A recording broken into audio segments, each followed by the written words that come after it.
Salut à tous, je suis Briclou. Bienvenue dans cette série de vidéos. Je suis accompagné de Flo Args Salut.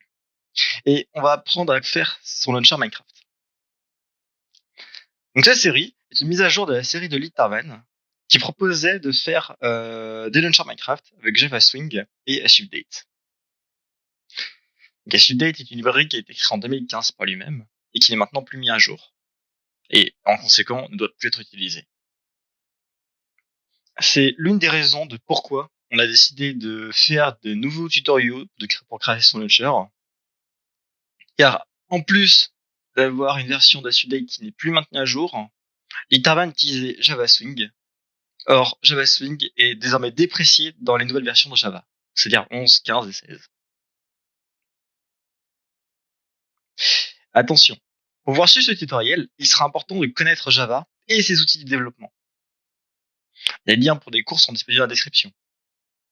Un Discord d'aide sera aussi disponible pour la librairie, donc une librairie qu'on va utiliser plus tard, ainsi que pour l'aide en Java. Je préviens tout de suite, les erreurs de Java basique ainsi que de recopiage de code stupide ne seront pas prises en compte. Étant donné que les gens qui aident en ont marre d'avoir des personnes ne connaissant pas Java. Effectivement. Si vous essayez quand même de demander des erreurs dans le genre, vous allez forcément vous taper le fameux gif, vous allez voir à l'écran, Learn fucking Java. Vraiment, prenez la peine, apprenez Java tranquillement.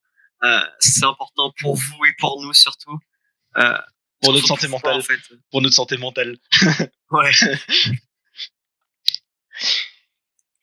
Donc, nous aurons besoin de 2 librairies pour faire nos launchers. Pour remplacer Swing et SUpdate. Voilà, c'est ça. Donc, nous aurons tout d'abord besoin de Flow Updater. Flo, peux-tu nous expliquer? Oui, ouais. Flow Updater, en fait, c'est un système de mise à jour, hein, comme SUpdate le ferait, hein. Mais déjà, il est mis à jour, il est récent, parce qu'il a été créé dans le début 2020. Et il est toujours mis à jour, n'importe qui peut contribuer. Il y a un Discord qui sera en description où n'importe qui peut faire des suggestions. Il y a le support, il y a les tutoriels écrits en français. Et du coup, les principaux avantages, outre le fait que ce soit open source, mis à jour, etc., c'est surtout que ça peut télécharger le jeu depuis le serveur de Mojang, ce qui fait que du coup, c'est légal parce que vous n'êtes pas en fait censé redistribuer les fichiers du jeu de Minecraft sur le serveur. Contrairement à ce que fait SUpdate. SUpdate, on héberge tous les fichiers dessus et on télécharge tout dessus. Et l'autre raison aussi que tu m'avais expliqué tout à l'heure, c'est que vu qu'on télécharge tout des serveurs de Mojang, notre serveur entre guillemets à nous ne sera plus surchargé avec de bande passante. C'est sûr, en fait, votre bande passante elle va être du coup allégée parce que imaginons que vous ayez 300 joueurs d'un coup pour une ouverture, 300 joueurs qui téléchargent à peu près environ 500, 800 mégaoctets de fichiers. Si vous avez un VPS bas de gamme, même avec une mauvaise bande passante, ça peut faire très mal et derrière votre serveur de jeu, si c'est sur le même serveur, ça peut laguer. Voilà. Mais il y a aussi d'autres avantages pour Flow Updater qui, par exemple, pour télécharger les mods depuis CurseForge, Fabric depuis les serveurs de Fabric, Forge depuis les serveurs de Forge. Bref, tout en fait, ça a été fait pour respecter au maximum en fait les droits d'auteur et la propriété intellectuelle. C'est ça. C'est éthiquement cool. C'est ça. L'autre librairie que nous utilisons s'appelle JavaFX. JavaFX est un framework avec l'interface graphique qui existe maintenant depuis Java 8 et qui va servir d'alternative à Swing. Depuis Java 11, Swing ne doit plus du tout être utilisé et sera, même s'il est encore disponible dans Java, on devra à la place le remplacer par JavaFX. L'un des avantages. Vous pouvez encore l'utiliser Swing, mais voilà, c'est pas conseillé quoi. Voilà. L'un des avantages de JavaFX, c'est qu'on va pouvoir faire des interfaces beaucoup plus complexes que ce que propose Swing. Donc, Swing propose des interfaces, mais elles seront plutôt brutes au niveau rendu. Alors que JavaFX va permettre de faire des composants beaucoup plus stylisés grâce à du CSS. On aura aussi la possibilité de faire des flexbox qui va permettre d'avoir des boîtes qui se redimensionnent. Si vous avez déjà fait du responsive, voilà. Donc si vous avez déjà fait du flexbox responsive avec HTML, CSS, vous ne serez pas perdu. Ensuite, pour gérer nos librairies et générer notre jar, nous utilisons un outil nommé Gradle, qui est un moteur de production. Il a été créé en 2017 et il va nous permettre de construire des projets tels que ce soit en Java, en Scala, en Groovy, voire en C++. Notre projet, il va juste nous servir à compiler.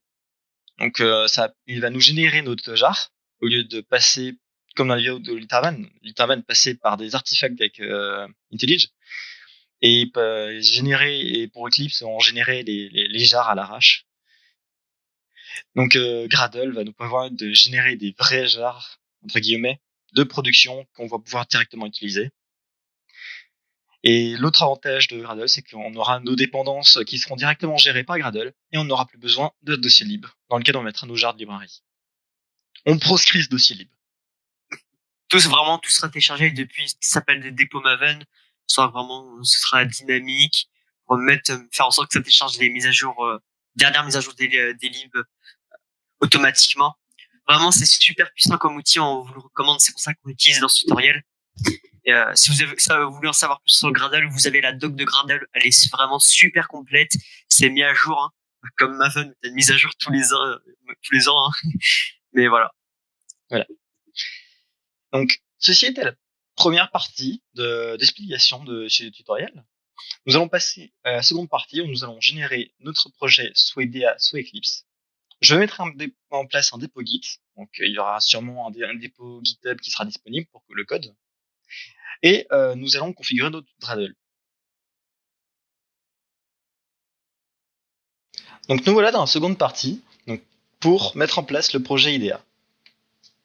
Tout d'abord, on va ouvrir IDEA, ce sera pas mal. Hop.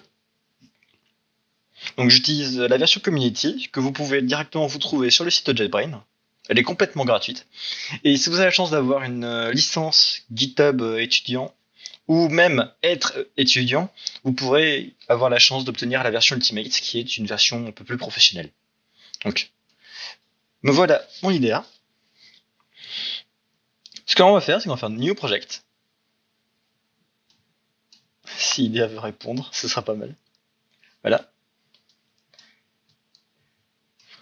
Et on va sélectionner Gradle. Pour la version de Java, actuellement j'ai la version 11 de sélectionner. Si vous avez 15 d'installer, vous pouvez utiliser 15, mais ce n'est pas recommandé en général.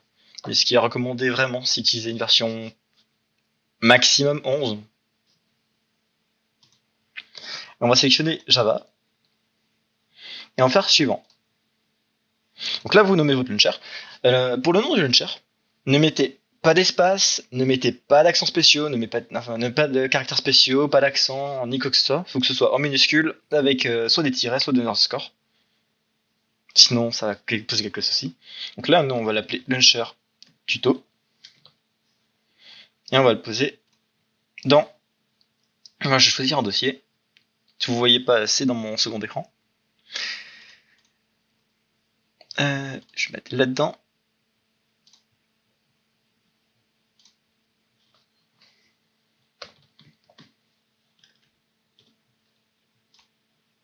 Voilà.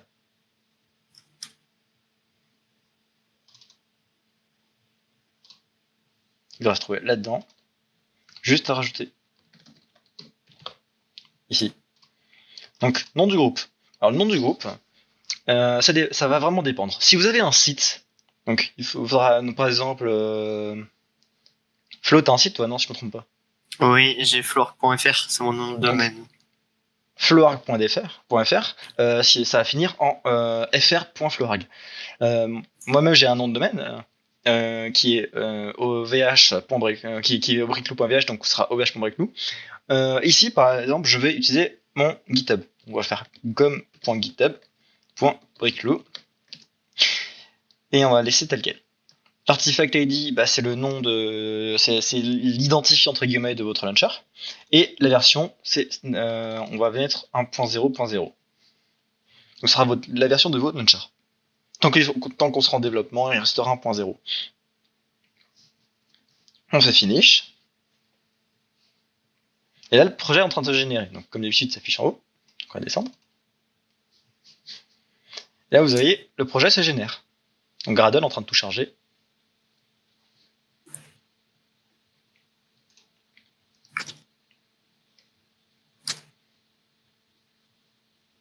Voilà. Bon, vu que je suis en train d'enregistrer, ça prend un peu plus de temps que d'habitude. Mais voilà, mais ça fonctionne. Donc nous voilà avec un projet qui va contenir un dossier Gradle, notre build.gradle et un settings.gradle. Donc le build.gradle, c'est là où on va gérer toutes nos configurations pour l'application, ainsi que les configurations pour librairie.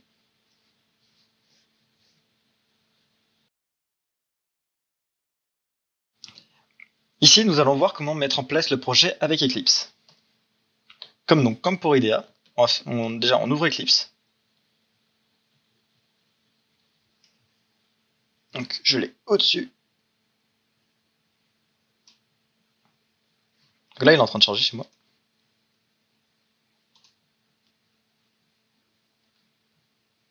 Et le voilà. Ce qu'on va faire, c'est qu'on va faire un nouveau projet. Tu me corriges parce que je ne sais plus utiliser Eclipse. Flo? Yep. Donc on fait un nouveau projet. C'est pas lui. Nouveau project, voilà. C'est là-dedans. Donc vous faites File, New Project. On veut un projet Gradle. On va faire Gradle Project. Donc c'est ici qui nous fait les explications. Donc on veut plus d'explications, on faut continuer. On fait utiliser le dossier par défaut, non. On va faire. Voici, on va utiliser celui-là.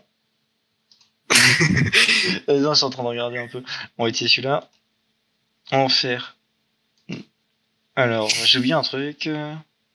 Project name must be fair. On voit que d'elle avec mon thème. Donc, le nom sera Launcher Tuto. On fait continuer. Donc, Java Home. Au moment, tu fais c'est next. C'est complètement illisible accès au thème. Ouais, je vois que dalle non plus.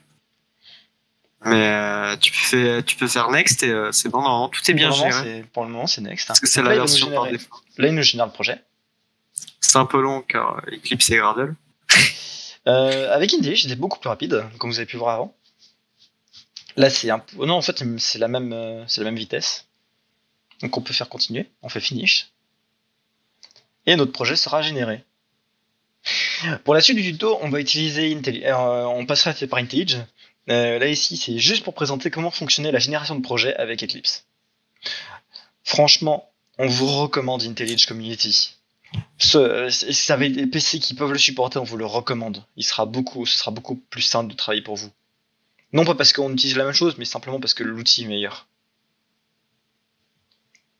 Voilà. Donc comme vous voyez, ça prend un peu de temps.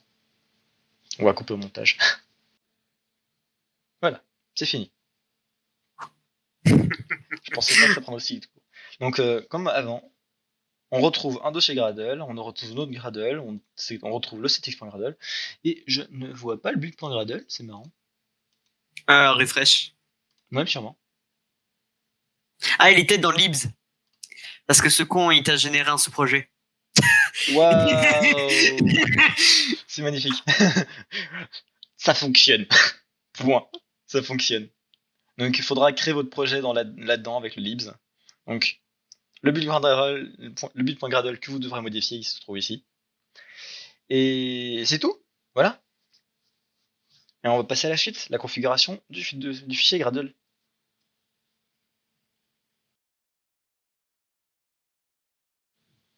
Donc nous voilà de retour dans IntelliJ et on va commencer la configuration de notre Gradle. Donc, comme expliqué, je vais mettre en place un repo Git init.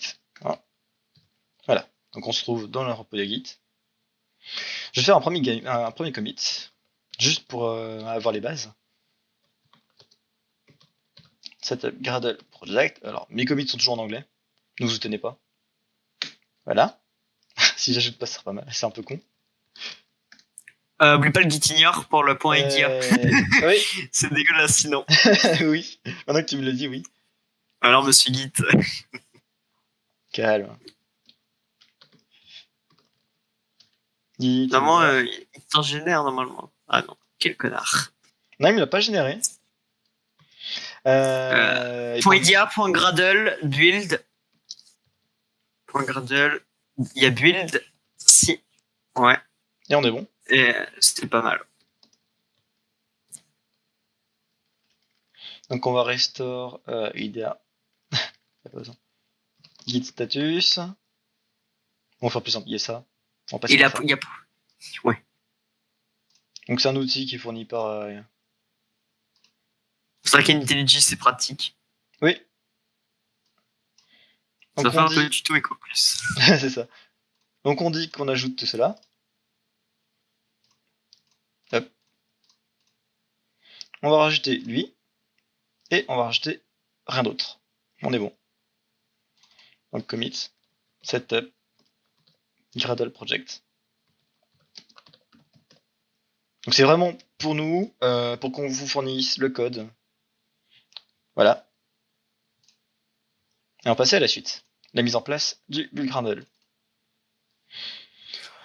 Tout d'abord, on va configurer les build scripts. Donc on en aura besoin pour JavaFX. On va faire build script. On va définir un repository, donc c'est vraiment un repo en ligne. Donc ça fonctionne à peu près dans la même idée que les repos Git en final, c'est ça? C'est juste qu'on peut télécharger librairie, si je me trompe pas. En fait, le build script, c'est rétrocompatible, on va dire, avec les anciennes versions de Gradle. C'est pour installer des plugins Gradle. C'est utilisé dans les vieilles versions Gradle. Aujourd'hui, en fait, on peut directement passer par le bloc plugin. Alors, soit normalement, il va te dire dans le build que c'est déprécié. Quand le plugin Java, il est déprécié, il faut utiliser Java-library. Genre, je pense que tu veux faire plugins juste OpenGFX. Tu penses comme ça? Avec le OpenGFX?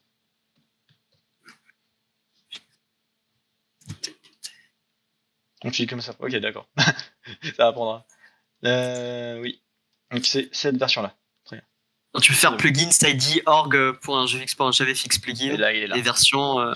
Et on va aussi passer application. Donc c'est lui qui va nous permettre de générer notre jar. Pour ceux qui sont sous IDEA, on peut rajouter le ID IDEA, je me trompe pas? Oui, si tu veux. Voilà. Donc pour ceux qui sont sous IDEA, vous pouvez rajouter IDEA. Je sais pas si Eclipse est fourni aussi. Oui. Donc pour ceux qui sont Eclipse, remplacez IDEA par Eclipse. Voilà. Et remplace Java par Java-library. Très bien, voilà. Donc vous voyez, je connais pas tout, je suis pas développeur Java à la base, je fais ça volontairement. Heureusement qu'on a Flow. Ensuite, il faut qu'on applique le plugin, donc on va faire apply plugin. Deux points. Et je récupère ça, donc j'ai vraiment un fichier à côté. Voilà. Donc org.openjfx.javafx plugin. Groupe, ces versions, on peut les laisser telles quelles. Repository, on va rajouter le Maven Jetpack. Donc URL. Ouais. Il va être nécessaire pour importer une dépendance de FlubData qui va servir en fait à charger les plugins pour notamment CurseForge et Optifine. Pas que FlubData, je ne me trompe pas. Il y a peut-être aussi d'autres libs qui utilisent. Voilà. Et ensuite, oui, j'ai supprimé tout ce qui est test implementation là ici, c'est pour les tests unitaires, donc JUnit. Vous n'en avez pas besoin forcément, c'est vraiment pour un launcher, on va pas s'amuser à faire des tests unitaires sur un launcher. On va implémenter.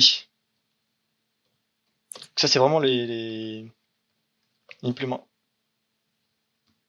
C'est juste un peu long l'autocomplétion. Oui, en plus mon PC il est en train de travailler pour enregistrer. Donc ce qu'on a rajouté c'est le de gens des font awesome fx font awesome. Alors ici celui-là, je vous laisserai aller regarder sur internet. Donc c'est des polices de caractères pour avoir des icônes. Je vous laisserai aller regarder sur internet. Il existe d'autres alternatives telles que alors il y a Font Awesome et Material Icon aussi. Et il y en a 6 autres, vraiment. Donc allez voir par vous-même. En fait, la version pour Java 8, elle comprend tout dans la même ligne, il me semble. Et la version Java 11, c'est séparé en plusieurs modules. C'est pour ça qu'on travaille en 11, c'est que c'est aussi pour simplifier. Déjà, on est à jour et on a des plus légers, voilà. Donc, j'ai collé la version, je vous laisse copier. Ensuite, ce qu'on va faire, c'est qu'on va implémenter JSON. Donc lui, il va permettre pour les requêtes HTTP.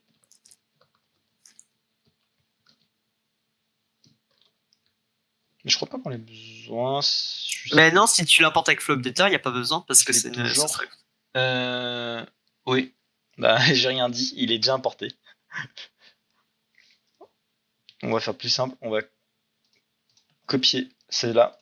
Donc, on importe Multitool, qui est une dépendance pour Flow Updater. Elle Et, est également Open Lib. comprise dans Flow Updater, tu peux la retirer si tu Ah veux. oui, d'accord. ça va prendre. C'est bien foutu. Oui. Donc, on importe Flow Updater et OpenLib, qui sont les deux librairies nécessaires. Donc, l'un va permettre de télécharger et l'autre va permettre de lancer le jeu. Petite note, là, OpenLib, c'est un fork que j'ai fait pour que ça marche avec Minecraft, les dernières versions, c'est-à-dire à partir de 1.13 jusqu'à 1.16.5 et peut-être plus tard pour la 1.17. Et ça marche aussi pour Fabric.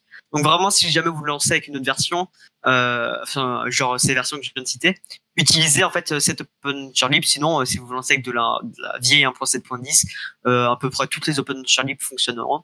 Pour MineWeb, normalement, ce sera là sur le Discord Support Launcher. Ce sera dans un message épinglé. Hein. N'hésitez surtout pas à lire les messages épinglés sur tous les Discords.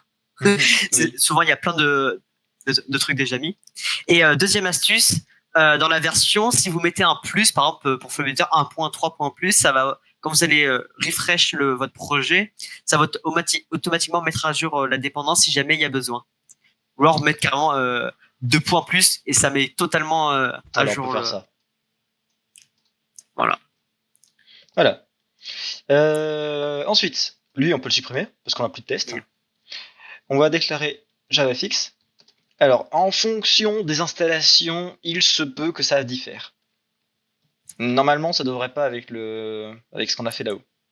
On va se faire une version 12. Petite note, hein, si jamais vous êtes avec Java 8 et que vous utilisez le JDK d'Oracle et pas du coup OpenJDK ou autre, vous n'avez pas besoin d'installer le plugin OpenGFX ni faire les manipulations JavaFX ici, Oui.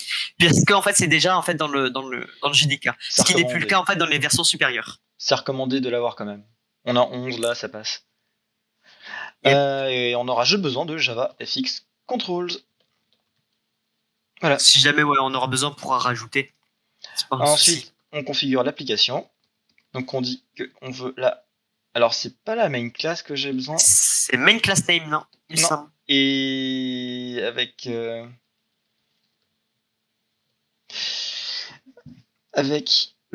manifeste. Non, c'est pas que le manifeste. Ah, je sais plus. Le module. Avec Gradle 7. Avec Gradle 7, le main class est déprécié.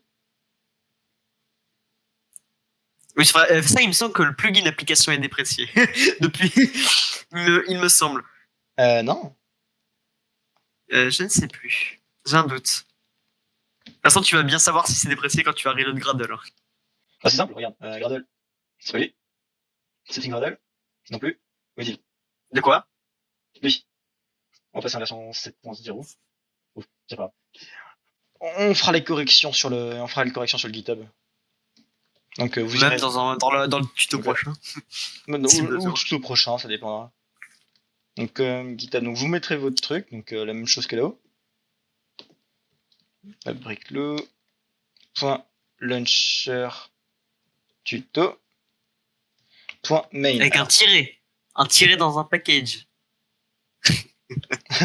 Excuse-moi. Voilà. Donc, on évite également les underscores pour les conventions. Je sais que t'es pas tête de web à la base, mais. Oui, je suis pas. Ni une majuscule. Tu mets quoi? Juste tuto. Voilà. Oui, voilà. Ensuite, on fait compile Java. Alors, ça, c'est juste pour l'encodage. Donc, option encoding UTF-8. C'est quand même mieux de garder un UTF-8. Et maintenant, on va faire la génération du jar. Donc, manifeste. Je vais le copier. Attributes, ouais. Voilà. Magnifique. From et Tu peux me réexpliquer? Déjà, pense à bien mettre lunch Oui, il faut l'adapter. main. Voilà. Et pour le from, J'arrive. Parce que je l'ai pas en tête. Hein. Voilà, on va couper au montage. On coupera en montage. Les problèmes. Voilà, c'est cette entrée ici que vous avez à recopier. Donc ce qu'on va faire, c'est que on vérifie, on va juste sélectionner tous les dossiers, dépendances et autres, et on va tous les injecter dans notre jar. Ça va permettre d'éviter d'avoir des trucs farfelus qui s'ajoutent ou qui manquent. Et la configuration est finie. Je vais faire un commit, je vais mettre ça sur un GitHub.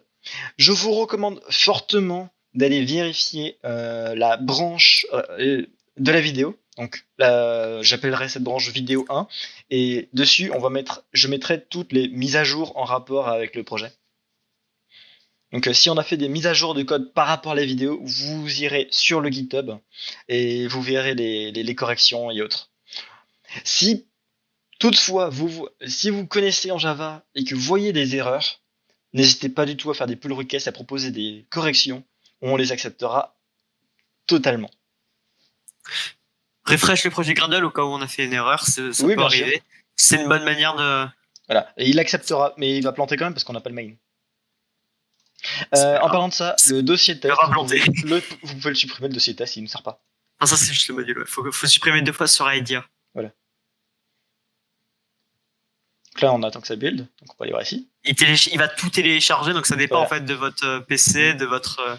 Si ça plante, c'est qu'il y a un problème. C'est logique de toute façon. Donc là, il la récupère.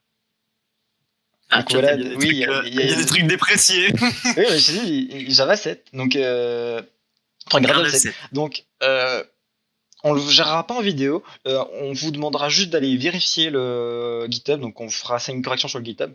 Et une prestation dans la vidéo suivante, à mon avis. Mais allez voir le GitHub, ce sera beaucoup mieux.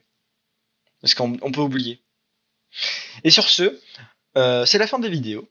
Et on vous dit à la prochaine fois. Donc, la prochaine fois, on regardera pour créer notre première fenêtre, donc la base de l'application et la page de connexion. Ce sera tout. Ce sera déjà pas mal. Ça aura beaucoup à faire. Ouais. Allez, ciao ciao. Salut.